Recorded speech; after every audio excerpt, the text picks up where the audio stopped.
Okay, good afternoon, everybody. Thank you for coming.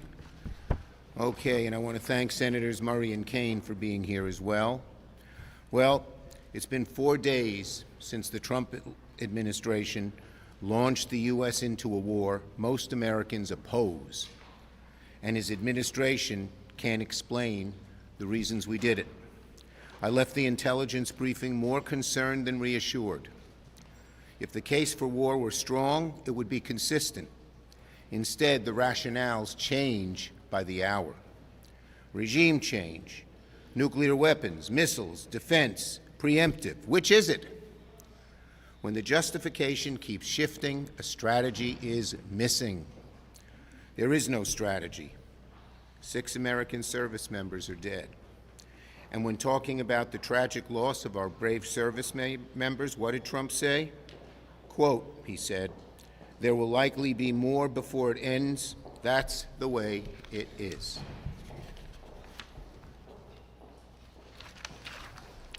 Trump is using America's sons and daughters as pawns in his endless war. That's the way it is. The conflict is widening. Oil prices are already skyrocketing. Wars without clear objectives do not remain small. They get bigger, bloodier, longer, and more expensive. This is not a necessary war, it's a war of choice. Americans don't want another endless war. They want us to pay attention to lowering their costs. While the administration debates which justification to use for war, families are debating which bill to pay.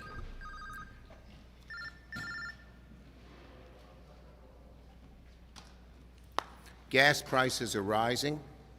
Groceries are still too high. Rent is crushing families. Health premiums are rising. Instead of mission creep abroad, we need cost relief at home. Instead of shifting rationales for war, we need a clear strategy for affordability. That's what Americans are asking for. That's what Senate Democrats are fighting for. Senator Murray.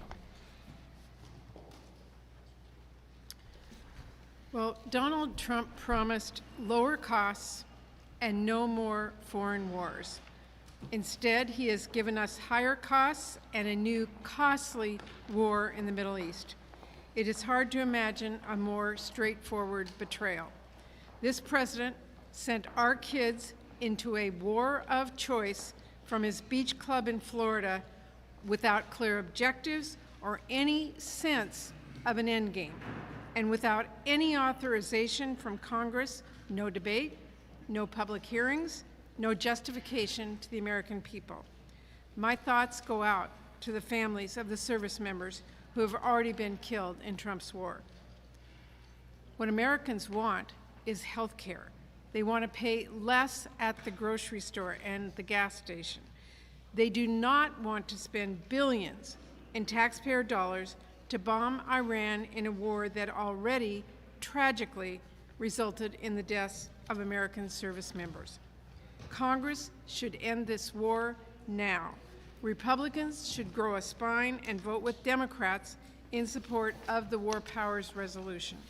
But instead, some Republicans are now trying to use Trump's reckless war of choice in Iran as a new pretext to completely ignore Donald Trump's reckless occupation of American cities with rogue ICE agents. Look, I'm not going to vote to fund ICE and let them detain, brutalize, shoot, or kill more American citizens just because Donald Trump started an unconstitutional war that no one asked for. And let's be clear, when it does come to national security, the Pentagon, CIA, law enforcement, the FBI, and other key agencies are already funded.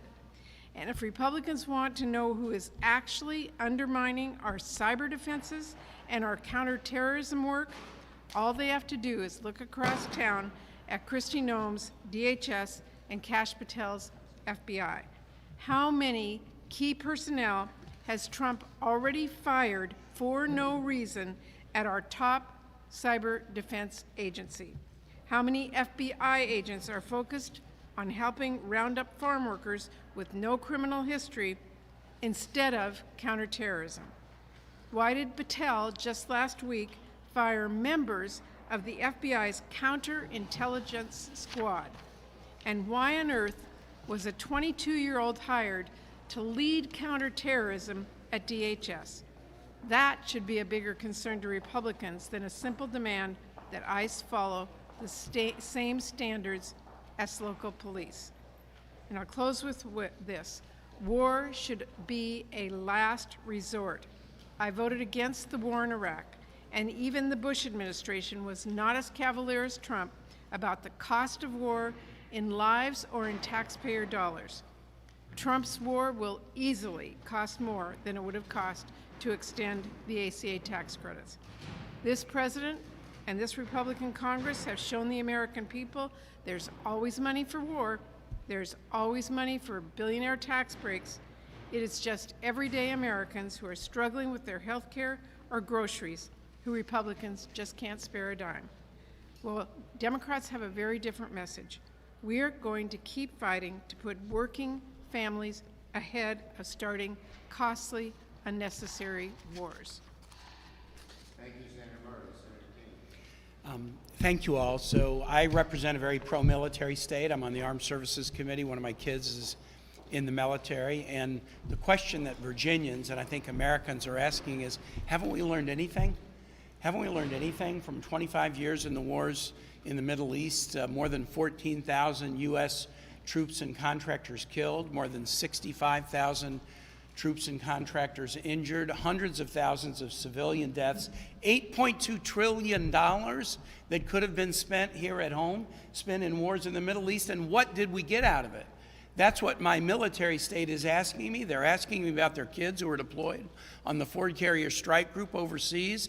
They went to the Mideast. They then were told by the president to go to the Caribbean, now back to the Mideast. It's going to be the longest carrier deployment likely in recent history. These sailors who haven't seen their families on a ship that is not in great shape, that needs to get back in port. President Trump is breaking his promises. He campaigned as an end war president, as a peace president. Less than 6 weeks ago, the Pentagon put out a national defense strategy under the name of the secretary with the approval of Donald Trump. Here was the promise. No longer will the department be distracted by interventionism, endless wars, regime change, and nation building. What? Toppled one government to arrest their leader, assassinated the leader of another government. That's not intervention? That's not regime change. That's not nation building. They're breaking their promises, just like they're breaking their promises, as Senator Murray and Senator Schumer talked about, to bring costs down for everyday folks. And these are connected. When you use your money to wage war, you take money away from other priorities. When you wage a war that raises energy prices that are already too high, you're hitting people who are dealing with health care costs up, housing up, food up, groceries up, energy costs up. It's time for the president to keep promises, not break them. That's why I'm so glad that we're going to put everybody on the record tomorrow. Nobody gets to hide and give the president an easy pass or an end run around the Constitution. Everybody's got to declare whether they're for this war or against it. That will be the vote tomorrow. I appreciate leadership helping us get it scheduled at a time when everybody can vote and be held accountable. Thank you. Thank you, Tim. Schumer, the Republicans say that Democrats need to fund DHS ASAP in light of all of this. What is an update on your conversations with the White House? Well, first of all, it's very easy for them to get all of this funded, simply to agree to our common sense proposals on ICE and Border Patrol. These are proposals, what we've asked for is what every police force does. In terms of our negotiations, look, we're still far apart, but we're still negotiating and exchanging paper back and forth. Yes. Thank you very much. In terms of what's happening with the War Powers Resolution, can you talk to the argument that it is a harder vote and even maybe more dangerous for troops to take that vote now that we have counterattacks on American troops? Senator Kaine. He's our war powers expert. There are some members, the Democrats, that are concerned about that as well. Look, people ought to grapple hard with war questions. I mean, we shouldn't be at war without a debate and vote. That was what the framers intended. We protect our troops when we do it the right way. We put them at risk when we do it the wrong way. I mean, we came within a hairbreadth of 3 F-15 crews being killed by a friendly nation that shot our F-15s down. Why did they do that? Because there was no plan and no rationale. When you go into it without a rationale, and when the plan is half-baked, you end up with situations like that. We're acting because we love the troops. Our troops serve bravely, whether it's in Iraq or Afghanistan or Vietnam, they always serve bravely.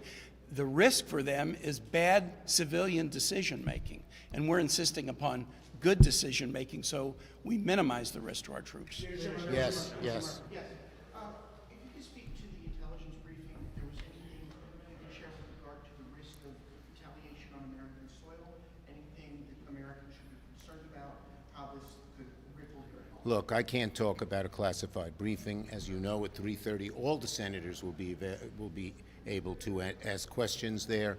I can tell you, I left that briefing with more questions than I went in with. It was not a very satisfying briefing. Yes.